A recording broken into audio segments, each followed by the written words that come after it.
You're listening to The Cultured Bumpkin, a literature podcast with Jake Phillips, where we present audiobook quality readings of the classics for your enjoyment. Thank you for stopping by.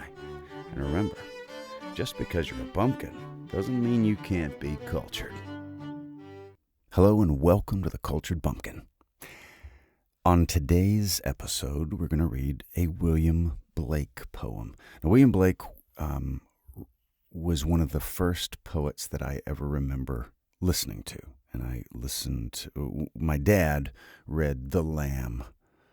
Little Lamb, who made thee, dost thou know who made thee? That one, really nice. That's the first one that I ever remember hearing.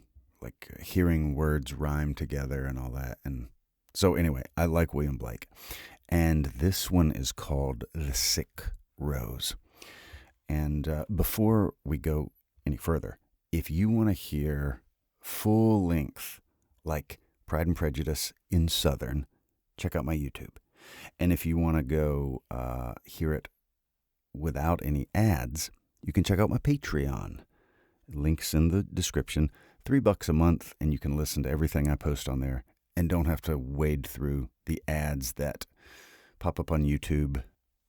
Or if you just want to be like, support the, we're going to support the show, $3 a month kind of thing.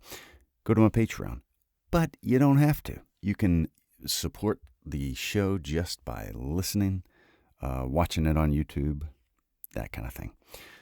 But whatever way you choose to listen, I'm just happy to have you.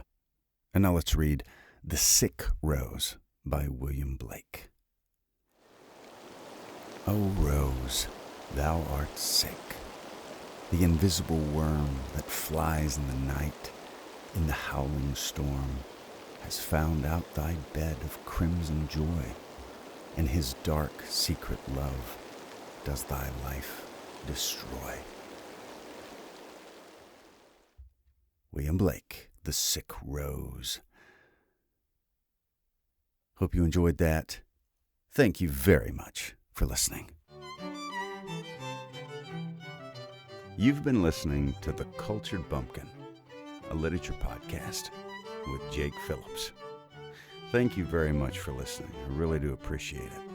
If you enjoyed this, would you mind going and subscribing and leaving a nice review on whatever podcast platform you heard this on? I would really appreciate it. Thank you very much for listening, and we'll see you next time.